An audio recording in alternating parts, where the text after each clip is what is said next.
స్మరించుకుంటూ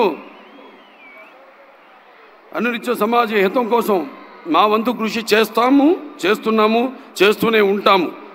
మన NTR memorial trust, NTR blood bank, NTR విద్యాలయాలు కానివ్వండి, లేదా మన బసవతారకం క్యాన్సర్ ఆసుపత్రి కానివ్వండి, ఇలా ఎన్నో రకాలుగా మా వంతు సేవలు అందిస్తున్నామని చెప్పడానికి ఎంతో గర్విస్తున్నాను. తలసేమియా బాధిత పిల్లల కోసం ఎన్టీఆర్ ట్రస్ట్ ఆధ్వర్యంలో నిర్వహిస్తున్న ఈ అద్భుతమైన కార్యక్రమంలో పాల్గొనేందుకు నిజంగా నాకు చాలా గర్వంగా ఉంది.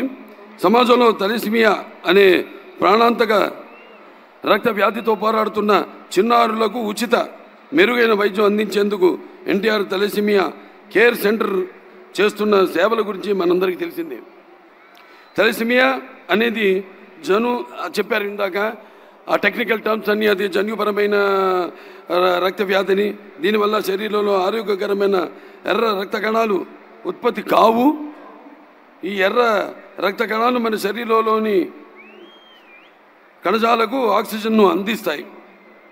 ఈ ఎర్ర కణాలను ఉత్పత్తి కాని ఫలితంగా ఈ వ్యాధిగ్రస్తులు తీవ్రమైన అలసట, అలాగే ఎదుగుదలలో అంతరాయం, ఎముకల సమస్యలతో బాధ పడాల్సి వస్తుంది. మరియు జీవితాంతం రక్త మార్పిడికి పై ఆధారపడాల్సిన పరిస్థితి వస్తుంది.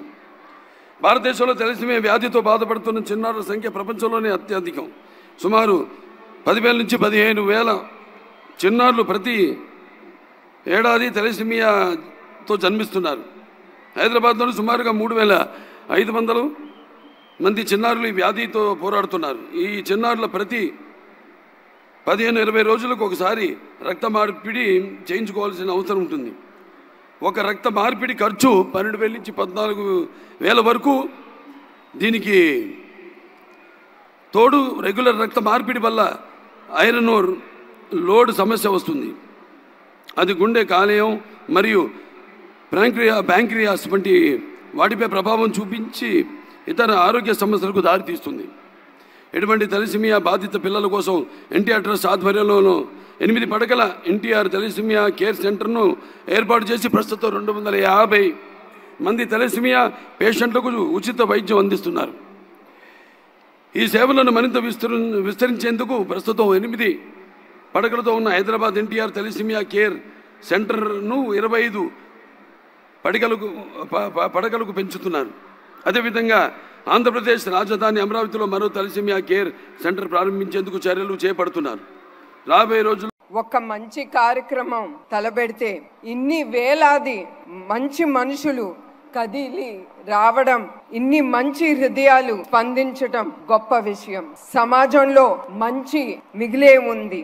మంచి పనికి ఎప్పుడు మద్దతు ఉంటుంది అని ఇక్కడికి వచ్చిన మీరందరు ఇక్కడికి వచ్చి నిరూపించారు. మీ అందరికీ నా శిరస్సు వంచి నమస్కారాలు తెలియజేస్తున్నాను. ఒక చారిటీ ప్రోగ్రాం కోసం ఇంత మంచి మనసుతో ఇంతమంది ఇక్కడకు వస్తారని నేను ఎప్పుడు ఊహించలేదు. నేను అనుకున్న దానికంటే గొప్ప స్పందన వచ్చింది. మీ స్పందనతో మా ట్రస్ట్ కి చాలా ఎంకరేజ్మెంట్. ఈ స్పందన చూసి మాకు ఇంకా సేవా కార్యక్రమాలు సమాజానికి చేయాలని మీరు ఇచ్చే ధైర్యం, ప్రోత్సాహం ఇవ్వాల. ఈ రోజు ఒక మంచి కార్యక్రమం. తలసేమియా చిన్నారులు ఆర్థిక ఇబ్బందులు ఒక పక్క, ఇంకో పక్క మీరు చూస్తే ఆరోగ్య సమస్య. అలాంటి సందర్భంలో ఒక మంచి కార్యక్రమానికి శ్రీకారం చుట్టినటువంటి మెమోరియల్ ట్రస్ట్ ని మనస్ఫూర్తిగా అభినందిస్తున్నాను.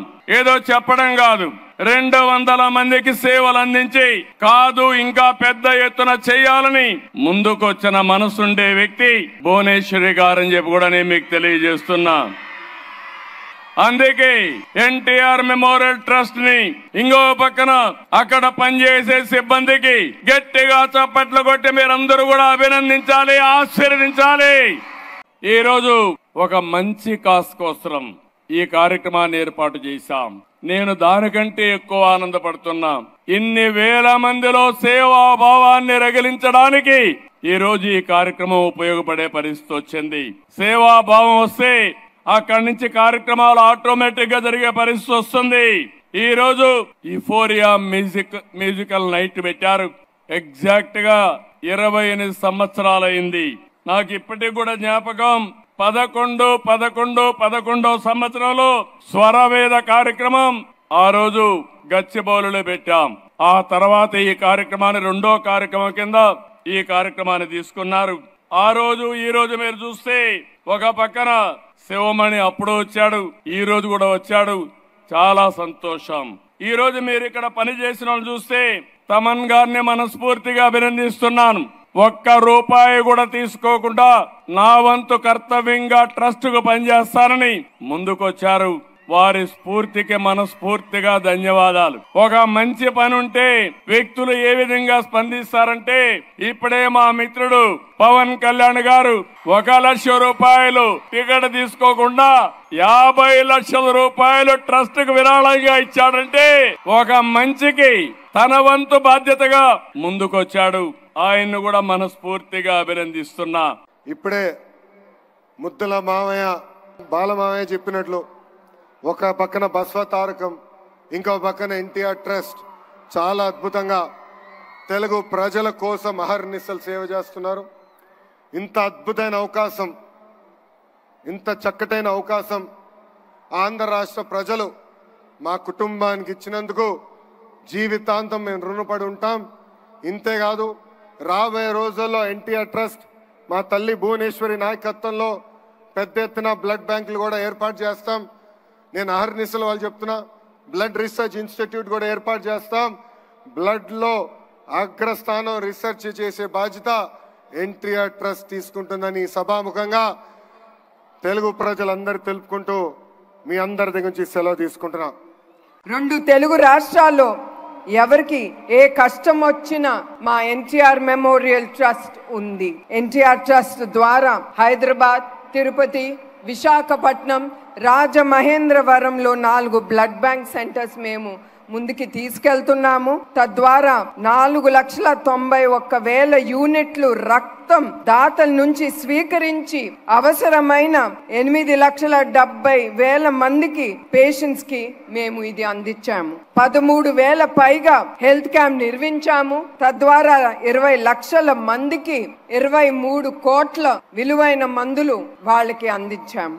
సంజీవిని ఉచిత క్లినిక్, 4 మొబైల్ మెడికల్ బస్సులు, ఆరోగ్య రథం, దాని ద్వారా 2 లక్షల మందికి వైద్య సాయం అందించటం గొప్ప విషయం. ఆరోగ్యం, విద్య, విపత్తు సాయం, స్కిల్ డెవలప్మెంట్, మహిళా సాధికారిత ఇలాంటి కార్యక్రమాలు అనేక కార్యక్రమాల్లో దూసుకెళ్తున్నాం. ఇదే సమయంలో ఇంకొక విషయం మీరు చూస్తే నాంది ఫౌండేషన్ పెట్టాం. నేను అమెరికాకు పోయి అమెరికాలో ఎన్ఆర్ఐస్ అందరూ కలిసి మేము కూడా రాష్ట్రానికి సేవ చేయాలి, తెలుగు జాతికి సేవ చేయాలి. గవర్నమెంట్లు ఎప్పుడైనా పోయినప్పుడు ఇబ్బందులు వస్తాయి, ఒక మార్గం చూపేమంటే నాంది ఫౌండేషన్ పెట్టి ఆ రోజు డాక్టర్ రెడ్డిస్ ల్యాబొరేటరీస్ చైర్మన్ ని దానికి చైర్మన్ గా పెట్టాం. ఆ తర్వాత ఆయన చనిపోయేటప్పుడు అదే పనిగా ఆనంద మహేంద్రకు చెప్పి, ఇది నాకు చంద్రబాబు నాయుడు గారు అప్పచెప్పారు, నేను దీనిని మీకు అప్పచెప్తున్నాను, ఇది దేశ సంపద, భవిష్యత్తులో జాగ్రత్తగా చూసుకోమని ఆ రోజు రెడ్డి గారు ఆనంద మహేంద్రకు అప్పచెప్పారు. ఈ రోజు నాందిని మీరు చూస్తే ఒక నేషనల్ ఎన్జిఓగా తయారైంది. బసవ తారకం ఒక బ్రహ్మాండమైన ఇన్స్టిట్యూట్ గా తయారైంది. ఒక ఎన్టీఆర్ మెమోరియల్ ట్రస్ట్ ఈ రోజు ఈ విధంగా సక్సెస్ అయ్యే పరిస్థితికి వచ్చింది. నేను గర్వపడుతున్న ఇద్దరిని చూసి. బాలకృష్ణ తల్లి పేరుతో వైద్య సేవలు అందిస్తున్నాడు, భువనేశ్వరి తండ్రి పేరుతో ఎన్టీఆర్ మెమోరియల్ ట్రస్ట్ రన్ చేస్తున్నారు. ఆ పుణ్య దంపతులకి దక్కిన ఏకైక గౌరవం ఇది. మరొక్కసారి ఆ పుణ్య దంపతులు తలుచుకోవాల్సిన బాధ్యత మనందరి పైన ఉంది. మంచి మనసుండే మనుషులు మన దగ్గర లేకపోయినా వాళ్ళ ఆశయాలు మన దగ్గర ఉన్నాయి, వాళ్ళ సంకల్పం మన దగ్గర ఉంది. అటు బసవ తారకం క్యాన్సర్ హాస్పిటల్ గాని, ఇటు ఎన్టీఆర్ మెమోరియల్ ట్రస్ట్ గాని శాశ్వతంగా ఉంటాయి. తెలుగు జాతి ఉన్నంత వరకు తెలుగు జాతికి పనిచేస్తాయని కూడా విజ్ఞప్తి చేస్తున్నా. ఇక్కడున్న మీ అందరు తెలుసు, 226 రోజులు 3,132 కిలోమీటర్లు నేను పాదయాత్ర చేశా. ఆ యువగలం పాదయాత్రలో అడుగడుగున ఎన్టీఆర్ ట్రస్ట్ చేసిన కార్యక్రమాలు కానివ్వండి, లేదంటే ఎన్టీఆర్ ట్రస్ట్ వల్ల బాగుపడిన పిల్లలు నన్ను స్వయంగా కలిశారు. దాంట్లో మీకు కొన్ని ఉదాహరణలు నేను ఇవ్వాలి. అనంతపూర్ జిల్లాలో శ్రావణి అని ఒక చెల్లి నన్ను కలిసింది. మధ్యాహ్నం లంచ్ కోసం బ్రేక్ అయినప్పుడు ఆమె వచ్చి నన్ను కలిసి ఆమె బాధ నాకు వ్యక్తం చేసింది. చిన్న వయసులో నాకు అవగాహన ఉన్నంత వరకు 2005, 2006లో వాళ్ళ తండ్రి తగరగుంట ప్రభాకర్ గారు పిల్లలందరూ, అంటే ఆయనకి దాదాపు 6 పిల్లలుంటే వాళ్ళందరినీ ఒక సలూన్ కి తీసుకెళ్లి హెయిర్ కట్ అయిన తర్వాత తిరిగి ఇంటికి వెళ్తుంటే ఆనాటి పాలకులు ఈ చిన్నారు ముందల ఆ ప్రభాకర్ ని చంపేస్తాం జరిగింది. మా చెల్లమ్మ శ్రావణి ముందల ఆ ప్రభాకర్ ని చంపేస్తాం జరిగింది. ఆనాటి ప్రతిపక్ష నేతగా ఉన్న చంద్రబాబు నాయుడు గారు ఆ 6 బిడ్డల్ని నా సొంత అక్క చెల్లెల్లాగా చాకి వాళ్ళందరినీ ఈ రోజు ప్రయోజకులుగా మార్చడం జరిగింది. శ్రావణితో పాటు ఆమెకున్న అక్కలు గాని అన్నలు ఈ రోజు బెంగళూరులో గాని, హైదరాబాద్ లో గాని, చెన్నైలో గాని ఐటీ రంగంలో అద్భుతంగా ముందలుకెళ్తున్నారు. అదే విధంగా అదే అనంతపూర్ జిల్లాలో మౌనికాని కూడా కలిసా. మౌనిక తండ్రి శ్రీనివాస్ గౌడ్ ని కూడా ఫ్యాక్షన్ దాడిలో చంపేస్తే మౌనికాని ఆమె చెల్లి నాగమణిని కూడా చదివించింది గౌరవనీయులు చంద్రబాబు నాయుడు గారు. నాకు ఇప్పుడు కూడా బాగా గుర్తు, ఇంట్లో ఎప్పుడు ఎన్టీఆర్ ట్రస్ట్ గురించి ఆయన మాట్లాడేవారు, స్కూల్ గురించి మాట్లాడేవారు. ప్రత్యేకంగా ఆయన మేనేజింగ్ ట్రస్టీగా ఉన్నప్పుడు స్కూల్ కి వెళ్లి పిల్లలకి కౌన్సిలింగ్ ఇచ్చేవారు. నేను అడిగేవాడిని, నాకు మీరు అంత సమయం ఇవ్వట్లేదు కానీ అక్కడున్న పిల్లలకి అంత సమయం ఎందుకు ఇస్తున్నారని. అప్పుడు ఆయన ఒక మాట చెప్పారు, ఫ్యాక్షన్ లో ఎవరన్నా చనిపోతే కుటుంబ సభ్యులందరూ ఒక ప్రతిజ్ఞ తీసుకుంటారు, చంపినోళ్ళని తిరిగి చంపాలని. దానికి నేను ఫుల్ స్టాప్ పెట్టాలనుకున్నాను, అందుకే ఆ పిల్లలకి నేను స్వయంగా కౌన్సిలింగ్ ఇస్తున్నానని చెప్పిన వ్యక్తి చంద్రబాబు నాయుడు గారు. మన తలసీమియా పేషెంట్స్ కోసం నేను కూడా ప్రత్యేకించి ఈ రోజున ఎన్టీఆర్ ట్రస్ట్కి ఈ మధ్యన ఎక్కువ డబ్బులు ఖర్చు అయిపోయినాయి కాబట్టి ఒక 50 లక్షలు విరాళం ఈరోజు నేను మేడం భువనేశ్వర్ గారిని అడిగాను. మా వాళ్ళ చేత అడిగిస్తే టికెట్ కొందామంటే 1500 రూపాయలు పెట్టి అక్కర్లేదు మీరు కొనక్కర్లేదంటే నాకు మీరందరూ డబ్బులతో కొనొచ్చారు, నేను కూడా డబ్బులతో కాకుండా పుట్టిన వస్తే చాలా గిల్టీగా అనిపించింది. అందుకని భువనేశ్వరి మేడంకి నేను త్వరలోనే ఒక 50 లక్షల రూపాయలు తలసీమియా పేషెంట్స్ కోసం ప్రత్యేకించి పంపిస్తానని తెలియజేసుకుంటూ మీ అందరికీ నా ధన్యవాదాలు తెలియజేసుకుంటూ మరోమారు ఈ కార్యక్రమానికి నన్ను ఆహ్వానించిన మేడం భువనేశ్వరి గారికి అలాగే గౌరవ ముఖ్యమంత్రి